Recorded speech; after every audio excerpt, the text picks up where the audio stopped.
मैं प्रधानमंत्री शेनावत का हार्दिक आभार व्यक्त करता हूं। 28 मार्च को आए भूकंप में हुई जनहानि के लिए मैं भारत के लोगों की ओर से गहरी संवेदनाएं प्रकट करता हूं और हम घायल हुए लोगों के शीघ्र स्वस्थ होने की कामना करते हैं। फ्रेंड्स, भारत और थाईलैंड के सदियों पुराने संबंध हमारे गहरे सांस्कृतिक और आध्यात्मिक सूत्रों से जुड़े हैं। बौद्ध धर्म के प्रसार ने हमारे जन जन को जोड़ा है। अयोध्या से नालंदा तक विद्वानों का आदान प्रदान हुआ है। रामायण की कथा थाई लोक जीवन में रची बसी है और संस्कृत पाली के प्रभाव आज भी भाषाओं और परंपराओं में झलकते हैं। मैं थाईलैंड सरकार का आभारी हूं कि मेरी यात्रा के उपलक्ष्य में 18वीं शताब्दी की रामायण म्यूरल पेंटिंग्स पर आधारित एक विशेष डाक टिकट जारी किया गया है। प्रधानमंत्री शेनावत ने अभी मुझे त्रिपिटक की भेंट की। बुद्ध भूमि भारत की ओर से मैंने इसे हाथ जोड़कर स्वीकार किया। पिछले वर्ष भगवान बुद्ध के पवित्र रेलिक्स को भारत से थाईलैंड भेजा गया। यह बहुत खुशी की बात है कि 4 मिलियन से अधिक श्रद्धालुओं को दर्शन करने का अवसर मिला। मुझे यह घोषणा करते हुए अत्यंत खुशी है कि 1960 में गुजरात के अरावली में मिले पवित्र रेलिक्स को भी थाईलैंड दर्शन के लिए भेजा जाएगा। इस वर्ष भारत में महाकुंभ में भी हमारा पुराना कनेक्शन दिखाई दिया। थाईलैंड समेत अन्य देशों से 600 से अधिक बौद्ध श्रद्धालु इस आध्यात्मिक और सांस्कृतिक सभा का हिस्सा बने। इस आयोजन ने वैश्विक शांति और सामंजस्य का संदेश दिया। फ्रेंड्स, भारत की एक्ट ईस्ट पॉलिसी और हमारे इंडो पैसिफिक रीजन में थाईलैंड का विशेष स्थान है।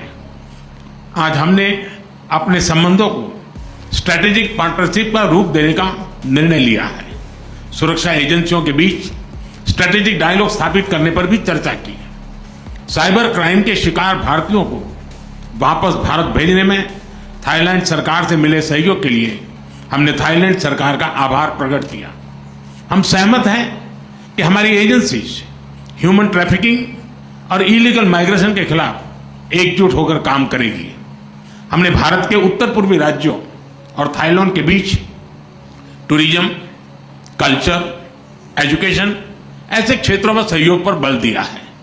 आपसी व्यापार, निवेश और बिजनेसेस के बीच आदान प्रदान बढ़ाने पर हमने बात की। एमएसएमई, हैंडलूम और हैंडीक्राफ्ट में भी सहयोग के लिए समझौते किए गए हैं। Renewable energy, digital technology, e vehicle, robotics, space, biotechnology और स्टार्टअप में सहयोग को बढ़ाने का हमने निर्णय लिया है।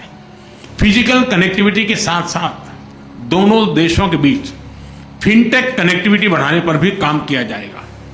पीपल टू पीपल एक्सचेंजेस को बढ़ावा देने के उद्देश्य से भारत ने थाई पर्यटकों के लिए फ्री ई वीजा सुविधा देनी शुरू कर दी है। फ्रेंड्स, आसियान भारत का कॉम्प्रिहेंसिव स्ट्रेटेजिक पार्टनर है और इस क्षेत्र में मैरीटाइम पड़ोसी देशों के नाते क्षेत्रीय शांति, स्थिरता और समृद्धि में हमारे साझा हित है।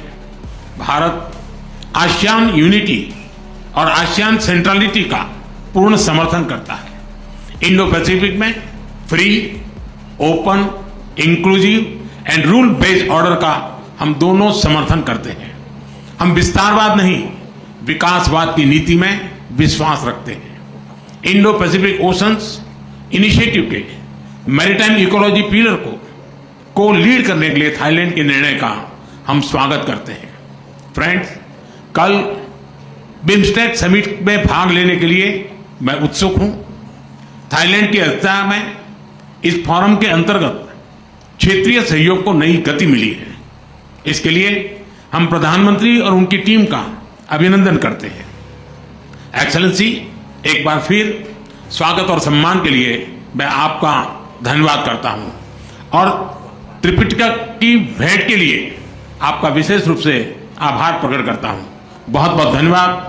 खाप खून खाप।